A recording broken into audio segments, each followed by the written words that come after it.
Cholesterol తో ఇబ్బంది పడుతున్నారా? డయాబెటిస్ రివర్స్ చేసుకోవాలా? డైట్ తో పరిష్కారం. Contact functional nutrition Vinisha Reddy. అమ్మా జానకి,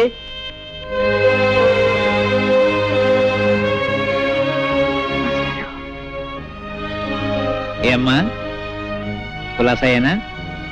తాలూకా ఆఫీసులో పనుండి వచ్చాను. ఏదో నువ్వు ఇక్కడ ఉంటున్నావు కదా, ఓసారి చూసి పెడదామని వచ్చా.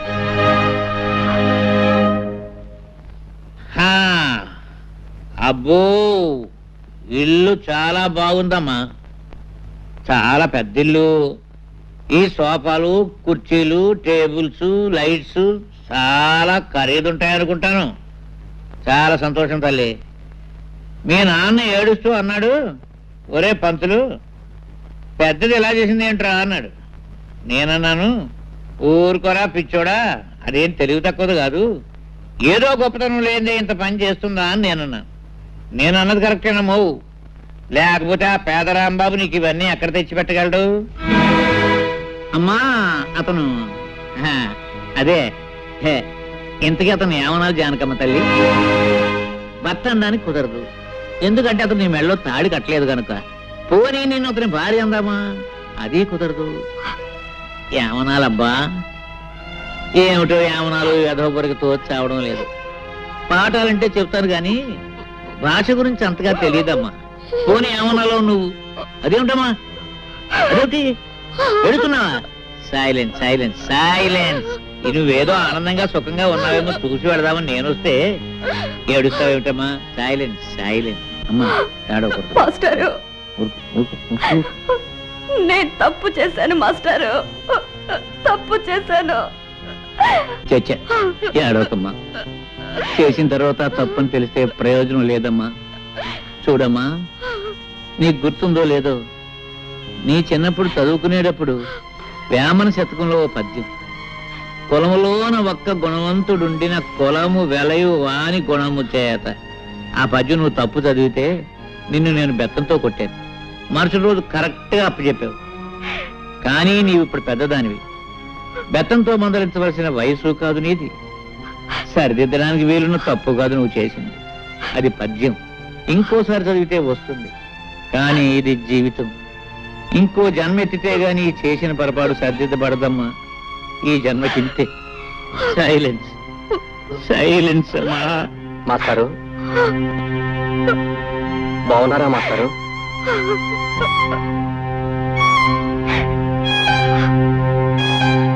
ఎవరు? మురళీ బాబా? చాలా కాలం అయిందా నిన్ను చూసి. చాలా సంతోషం బాబు.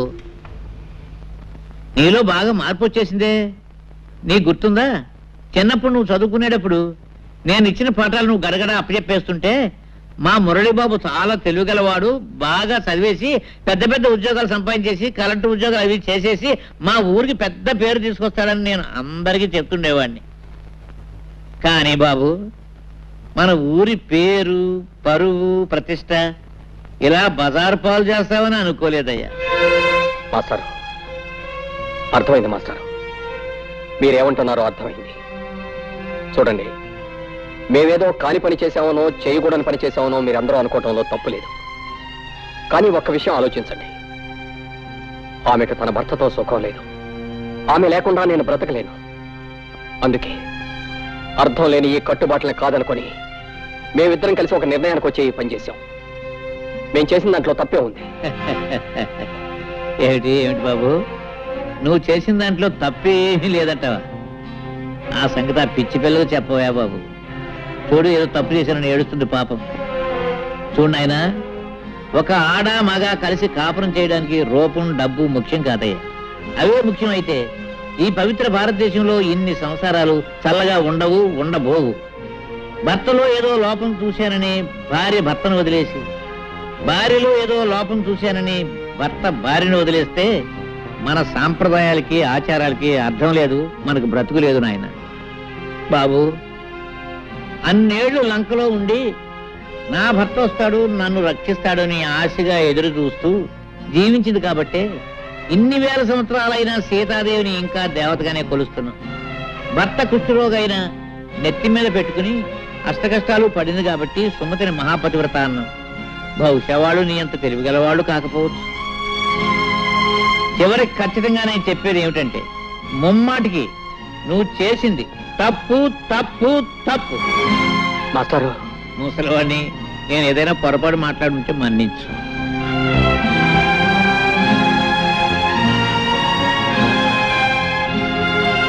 వస్తానమ్మా. మాస్టారు, నేను మీ కూడా వచ్చేస్తాను. నన్ను మీతో పాటు తీసుకెళ్ళండి మాస్టారు, తీసుకెళ్ళండి.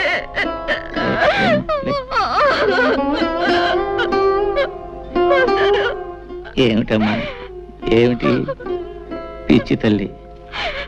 వస్తావా? ఎక్కడికి వస్తావు? ఎవరి దగ్గరికి వస్తావమ్మా? నా కూతురు చచ్చిపోయిందని తర్పణం వదిలేసిన మీ నాన్న ఇంటికి వస్తావా? తప్పు చేసిన నిన్ను మళ్ళీ ఎప్పుడూ ఆ ఊళ్ళో అడుగు పెట్టకూడదని వెలేసిన ఆ ఊరికి వస్తావా? పోనీ రాంబాబు ఇంటికి తీసుకెళ్దామంటే నిన్న రాత్రి నీ చెల్లెలతో అతనికి పెళ్లి జరిగిపోయింది. అంతేనమ్మా, అంతే. ఒకసారి గడప దాటిన ఏ ఆడదాని బ్రతుకైనా జీవితాంతో సైలెన్సేనమ్మా, సైలెన్సే, సైలెన్సే.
అయ్యో, ఉండు బావా.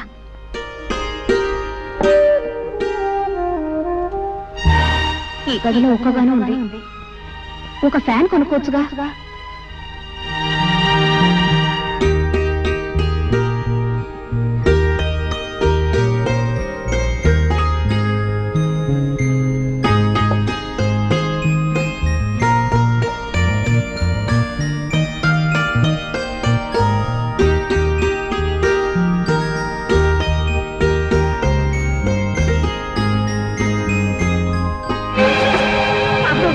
అమ్మగారు కృష్ణాలు పోస్తున్న అంటించుకుంటున్నారు.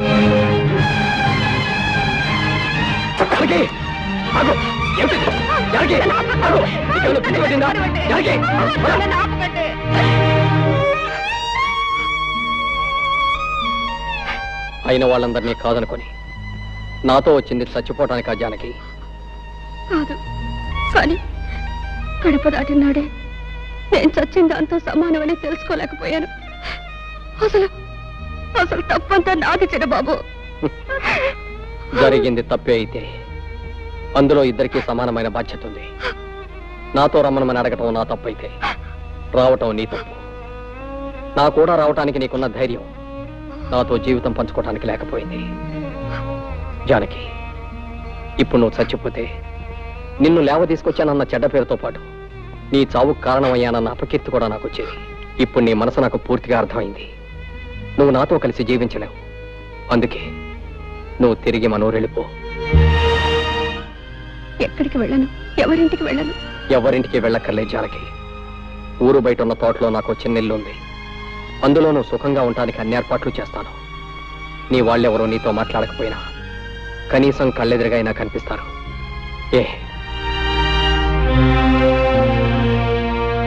అయితే ప్రొద్దుటే ప్రయాణానికి సిద్ధంగా ఉండు. ఈ రాత్రికి అన్ని ఏర్పాట్లు చేస్తాను.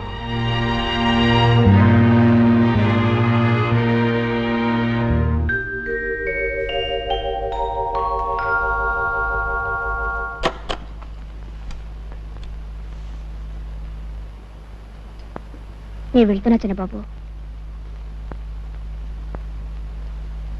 నేను వెళ్తున్నా చిన్నబాబు.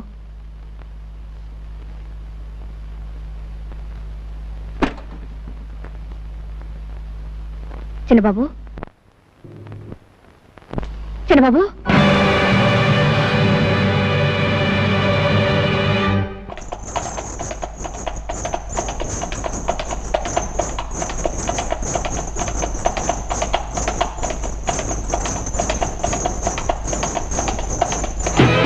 చూడవే ఆ ముద్రష్టం వస్తుంది. దాని మొహం చూస్తే ఆ పాపాలన్నీ మనకి అంటుకుంటాయే. అది చూడకండి, తిరగండి.